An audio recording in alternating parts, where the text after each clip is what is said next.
Très intéressé par le concept imaginé par les fondateurs de Floaté, Anthony Bourbon fait une offre très risquée aux deux candidats de Qui veut être mon associé ? De ce mercredi 25 janvier 2023.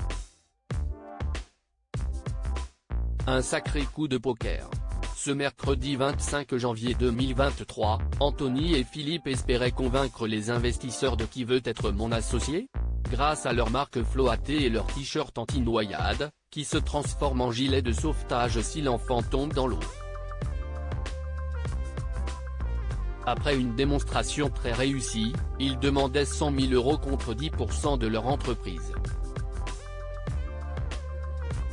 Quelques instants de réflexion plus tard, Anthony Bourbon prend la parole. « Moi je vous propose 100 000 € pour 20%, mais si vous écoutez les autres propositions, je retire mon offre.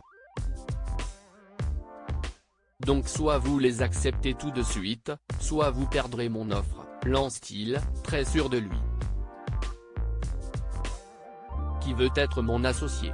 L'offre d'Anthony Bourbon fait beaucoup réagir. CIST du jamais vu, réagit, très surpris, l'un des deux entrepreneurs alors que les autres investisseurs tentent de minimiser l'effet de cette annonce. Je pense qu'ils ont quand même envie d'écouter la proposition d'un sportif, assure, confiant, Blaise Matuidi.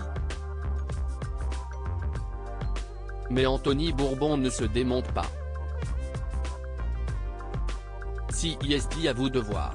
Soit on veut réfléchir, soit on veut aller vite. Mais l'action mène à la stratégie et pas l'inverse, martèle-t-il face aux créateurs de Floaté, qui ont besoin de savoir s'il est prêt à se battre à leur côté pour que leur business perce dans le secteur. Créer des marques CIST ma spécialité.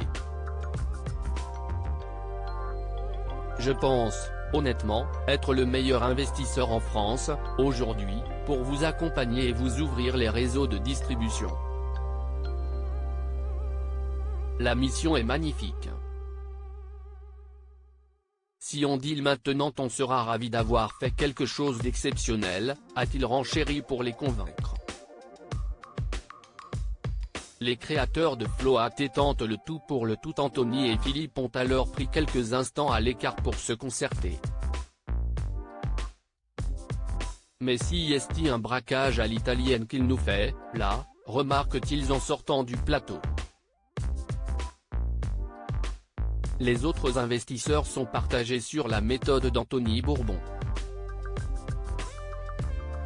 C'était pas mal.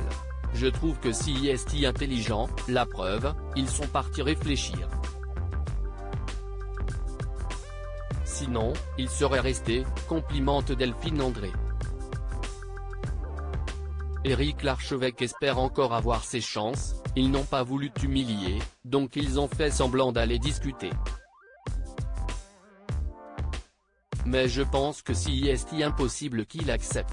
Quand Jean-Pierre Nadir s'imagine, lui, vaincu d'avance, il m'avait l'air intéressé. Ce qui dénote un manque de maturité, mais bon, taquine-t-il son camarade. De retour dans le studio, les deux hommes se montrent prêts à accepter l'offre audacieuse, mais pas à n'importe quel prix. Ils osent effectivement faire une contre-proposition à 200 000 €, contre 20% des parts de Floaté. À lire aussi Qui veut être mon associé ? Que devient Float, un an après leur participation à l'émission ?